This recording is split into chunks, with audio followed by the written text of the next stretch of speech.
ఓం శ్రీ మాతరే నమః. ఇప్పుడు తెలియజేసే అంశము, పిల్లలు ఉన్నట్టుండి తినడం మానేస్తారు. చక్కగా తినే పిల్లలు సడన్ గా తినడం మానేస్తారు. అసలు వాళ్ళకి అర్థం కాదు, ఇంత చక్కగా తినేవాళ్ళు ఉన్నట్టుండి ఎందుకు మానేశారు అని చెప్పేసి అప్పటికే ఆలోచిస్తారు. తినేటప్పుడు దిష్టి తగిలిందేమో అని చెప్పేసి కూడా వాళ్ళకి థాట్ వస్తుంటుంది. మరి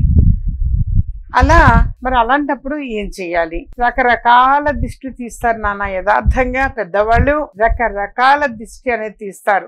ఎన్నో ఉంటుంటాయి అందులో మార్గాలు. రకరకాలుగా దిష్టి తీస్తుంటారు. కొంతమంది కోడిగుడ్డుతో తీస్తారు, కొంతమంది ఉప్పుతో తీస్తారు, కొంతమంది ఉప్పు మిరపకాయలు కలిపి తీస్తారు, అన్నంతో తీస్తారు. ఆ గుడ్డల్ని ఏడు పీలికలుగా ఇలా కట్ చేసి ఒక క్లాత్ని అది నూనెలో ముంచి తీసి దిష్టి తీసేసి కాలుస్తారు. నాకు చెప్తుంటారు రకరకాల దిష్టి అనేది తీస్తుంటారు.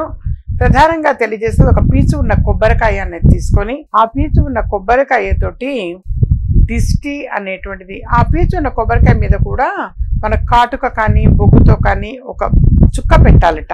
వాస్తవంగా మంచిది దిష్టి పోవటానికి.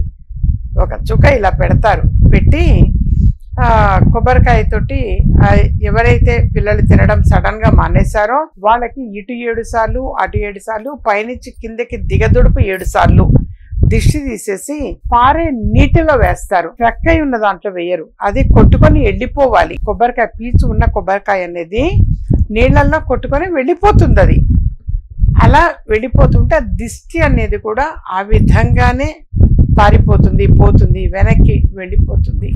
అలా వాళ్ళ కాన్సెప్ట్ అది. దిష్టి అనేటువంటిది అలా తీసిన తర్వాత ఇట్లా అంటాం, నీళ్ళతోటి కూడా ఇలా అన్నా, లేకపోతే ఇసిరి అవతలకి వేసేస్తారు. కొద్దిమంది అయితే ఎడచేతితోటి దిష్టి తీసిన తర్వాత చాలా లాంగ్ వేసేస్తారు, చాలా దూరం వెళ్ళిపోతుంది. వెళ్ళాక అది అలా నీళ్ళలో కొట్టుకొని వెళ్ళిపోతూ ఉంటుంది, ముందుకు పోతూ ఉంటుంది. అలా దిష్టి తీసే విధానము అనేది ఉంటుంది నాన్న. మొత్తానికి ఏది ఏమైనా ఒక్కొక్కరు ఒక్కొక్క రకంగా దిష్టి అనేది తీస్తారు. ఇవన్నీ కూడా నమ్మకం, విశ్వాసం. కానీ యథార్థంగా అలా దిష్టి తీసిన తర్వాత తింటారు పిల్లలు. మిరాకిల్ ఏంటంటే పిల్లలు తింటారు డెఫినెట్గా. దిష్టి తీయటము, దిష్టి తీసిన తర్వాత పిల్లలకు కూడా కొంచెం కాళ్ళు తడి చేతితోటి ఇట్లా తుడవటము, కళ్ళు తుడవటము చేయాలి. చేస్తే డెఫినెట్గా మళ్ళీ పిల్లలు తింటారు నాన్న. అలాగే ఇది అని కాదు, ఇంకా ఏవైనా సరే ఎటువంటి సమస్యలకైనా వ్యక్తిగతంగా అపాయింట్మెంట్ తీసుకొని కలవచ్చు. ఆస్ట్రాలజీ పరంగా కానీ, న్యూమరాలజీ పరంగా కానీ ఎన్నెన్నో రెమెడీస్ అనేవి, పరిహారాలు అనేవి తెలియచేయటం జరుగుతుంది. ప్రతి సమస్యకి పరిష్కారం అనేది తెలియచేయటం జరుగుతుంది. అలాగే పేరు అనేటువంటిది కూడా ఒక వైబ్రేషన్ అనేది కూడా ఉంటుంది నాన్న.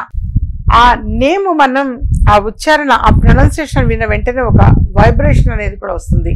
అది పాజిటివ్ ఎనర్జీని ఇవ్వాలి. అందుకని ఆ స్పెల్లింగ్ అనేది ఎలా ఉంది అనేది కూడా చూడడం, లక్కీ నెంబర్కి రిలేటెడ్గా ఉన్నదా లేదా అనేది పరిశీలన చేయటం. యథార్థంగా నేమ్ కరెక్షన్ చేసిన తర్వాత పిల్లలు అద్భుతంగా చదువుతున్న వాళ్ళు ఉన్నారు, చక్కగా ఆరోగ్యంగా ఉన్న వాళ్ళు ఉన్నారు. యథార్థంగా వాళ్ళకగా వాళ్ళు తెలియచేస్తుంది నాన్న.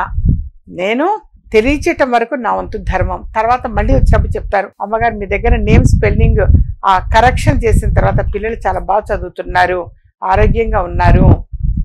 అలా ఏంటంటే స్పెల్లింగ్ కరెక్షన్ అనేది కూడా మోస్ట్ ఇంపార్టెంట్.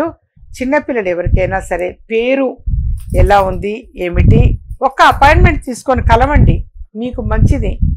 పిల్లలు చక్కగా మరి ఉన్నత స్థానానికి వెళ్ళవలసినటువంటి పిల్లలు. అందుకని చదువులో రాణించాలి. మనం పిల్లలకి అందించే ఆస్తి ఏంటంటే చదువే. సో వాళ్ళు చదువులో చక్కగా గౌరవంగా ఉన్నతంగా మంచి పొజిషన్లోకి రావాలి నాన్న. కానీ వ్యక్తిగతంగా అపాయింట్మెంట్ తీసుకొని ప్రతి సమస్యకి కూడా పరిష్కారం అనేది ఉంటుంది. పరిష్కారం లేని సమస్య అనేది ఎప్పుడూ కూడా ఉండదు. అలాగే నేను నవంబర్ నెలలో కార్తీక మాసము అప్పుడు నేను విజయవాడలో అందుబాటులో ఉంటాను. ఏ తారీఖు ఏ వారము అనేటువంటిది ఫస్ట్ వీక్లో, నవంబర్ ఫస్ట్ వీక్లో కాల్ చేసి కనుక్కోవచ్చు.